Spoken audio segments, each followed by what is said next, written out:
Hi folks, and welcome to the channel.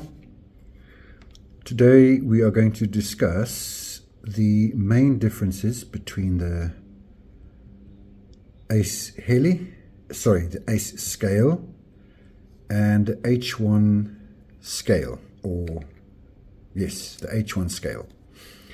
So this obviously also comes in a different version, which is the Heli. And that is more for the FW450. And in general terms, we can bundle the FW450 version of this together with the scale version. Right. So let's get the elephant out of the room first. And that is the following. On the official USA Flywing site, you will see here that it says not designed for third-party helicopters or generic installations. Now we are referring to the H-Ace.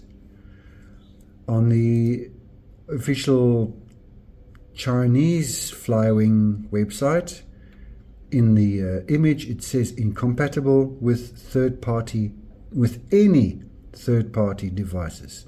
So let's read that again. Incompatible with any third-party devices. Now let's put this down. This unit has an ELRS port here for the receiver, and with the radio that it ships, all these functions, which are all basically your telemetry, are completely useless because that radio does not receive any of this information. So to use any of this information, and I'm not even sure exactly what all of that is, this telemetry, you will need a third-party radio, aka Radio Master or any of the others that will allow that. So what they actually mean behind this statement, incompatible with any third-party devices, is a complete mystery. Why they would put that there is also not clear. Nobody can tell you. Nobody wants to tell you. You're just left to guess. So your questions will be, will this work in my fuselage X, Y, or Z? Let's put it this way. Let's ignore this and the fact that this does not have that third-party statement. Okay, so let's just put that to the side. So let's look at this module. So this is an official Flywing module, yeah?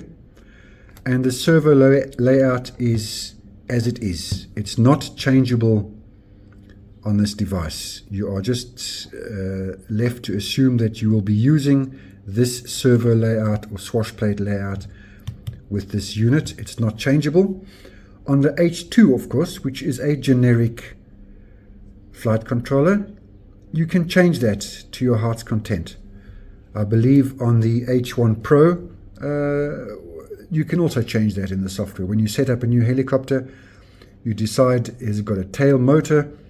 Does it have a tail servo? What is the swashplate configuration? So that you're open to fit this into anything. But the H-Ace, they want you to only use it in a Flywing configuration. Now, what is a Flywing configuration? Well, you can see the swashplate is configured like this. Here's the front, there's the rear, and the servos are left, right, and rear. So if you have a T-Rex or anything where the swashplate is designed or laid out in this configuration, then I'm going to safely assume that that will work, because you cannot change that in the software here. So it has to be this configuration. And is that what they mean by not compatible with third-party devices? Are they saying you cannot change the swashplate layout? If that is the case, then okay, then we've cleared that up. But unless Flywing or any representative of Flywing can tell us what they mean exactly by not designed for third-party helicopters or generic RC installations or any third-party devices, then we are left to our own devices asking questions. Will it work with this radio? Am I allowed to do it, set it up with this or that radio? Is a radio a third-party device? Who knows? Okay, with all of that out of the way, let's get on to the nitty-gritty and talk about the differences between these two devices. So this is the H1. This is the scale version, which comes out of this unit, which is the Bell EC135, UH1, etc., etc. Okay, and this is the scale version, which then replaces this in this unit, so it will be compatible with this unit. This scale version is not compatible with the FW450. They have their own version of that because on the FW450 this is rotated by 180 degrees, so it's also sitting at the back here, and the arrow, which is now no longer visible, is assumed to be in the correct direction because that's where you're fitting it. Fantastic. So with that in mind, let's look at the software and see what each one brings. Okay, so I've connected the H1. So let's look at the software. We all know this software. Look, I haven't connected the radio at the moment. We can see that the switches, there are less than on the H scale because we have some extra selectable fly modes on the scale. But this radio section is pretty much the same. Throttle control is on this page, on the first page. So we have the main rotor here. We can see we have a zero collective, which is definitely missing on the H scale. So that we have to just guess there a little bit. The servo trim section is exactly the same. Okay. Then we have the parameters, which are our settings. You can see that they've split this up into acro 3D. So we're going to call this 3D. Yes, that's the 3D sections. And this is the GPS ATI mode. Now in the scale version we have none of that. We only have a few sliders, which is a generic, and we cannot separate 3D settings. The H-Ace does have 3D mode, but there are no settings.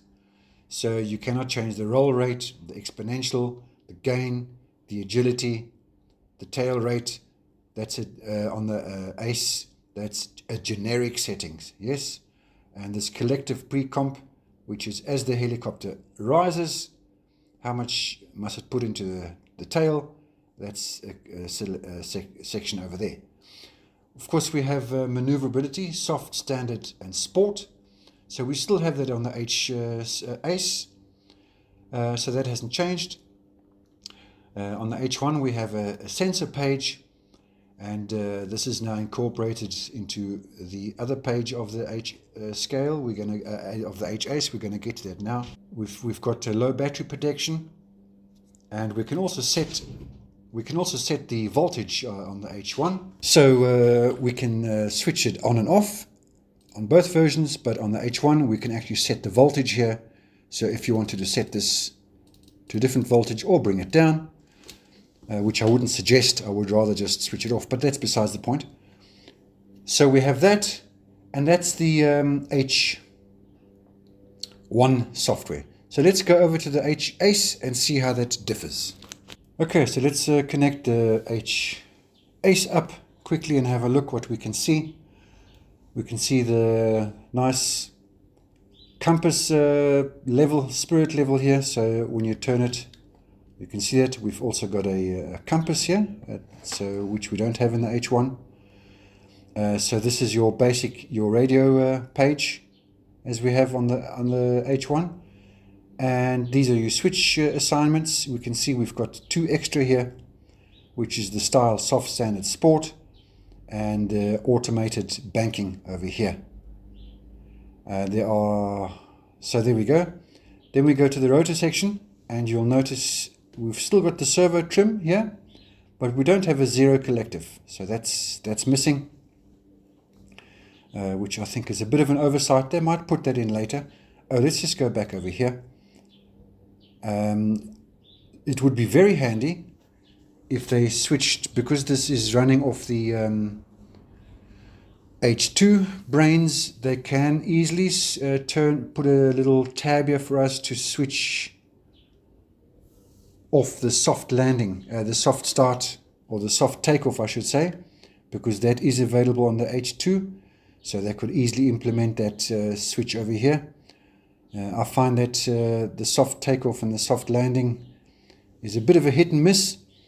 The 1 minute it will rocket into the sky from 0.5 meter, and the next it will only accelerate fast at 8 meters. So that if we could switch that off, that would be very handy. So that's the soft takeoff. So on the H2 I know that there is that, that setting, so there's no reason they cannot implement it here for us. Fantastic. Parameters, as you can see, there's no more left and right. So GPS, ATI and 3D and Sport. It's just these 5 simple sliders, and whether this relates to 3D mode, we have no idea. It's a bit of a hit and miss. And the only thing extra here is Heli type, so you can select something here, but in all reality nothing actually changes. In other words, all the swash setups are all the same, because these all share the same module. The only thing that changes is a few of these parameters over here, and you know, these are generic parameters. They're just okay to get you in the air, but you're free to change whatever you want. But if you're on a 4-bladed heli, any of these over here, be mindful not to set this throttle too high. You know, leave it at 65% wherever it is supposed to be. So leave that on the 2-bladed heli, which is this and the UH1. You can quite happily go to 75, not a problem. So there we go. So that's basically the difference. The flying characteristics are very similar. The only thing I really noticed, which stood out to me on the H-Ace scale, is that it ascends quicker, in fact as rapidly as the 450 H1. You'll see that in my latest video. But in a nutshell, this is what it is. One thing I have noticed is if you switch the software off, yeah, and you connect up your H-Ace, that this throttle parameter is at 50%. Okay? I know that is not where I left it. So I've set it to 75. Yeah? Fantastic. So I'm going to now disconnect it. Okay.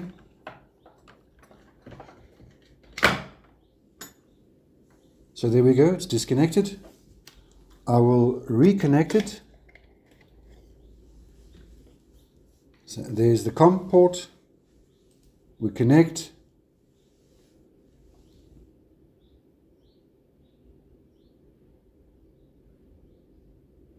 And there we go. We go to parameters, and it is indeed at 75. However, if I disconnect it, so now it's disconnected, yeah, I switch the software off, like such. I reboot the software.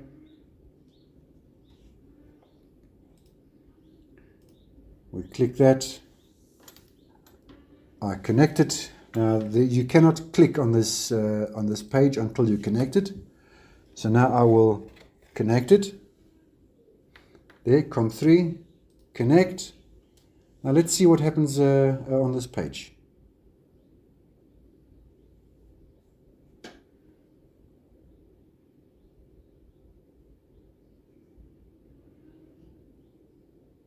Okay, we go to parameters, and here it's back at 50.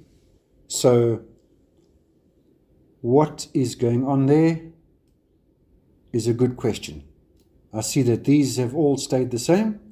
Everything stays the same, but the throttle changes. So that would need an explanation. I hope this helps you, and thanks for watching, and we'll see you in the next one.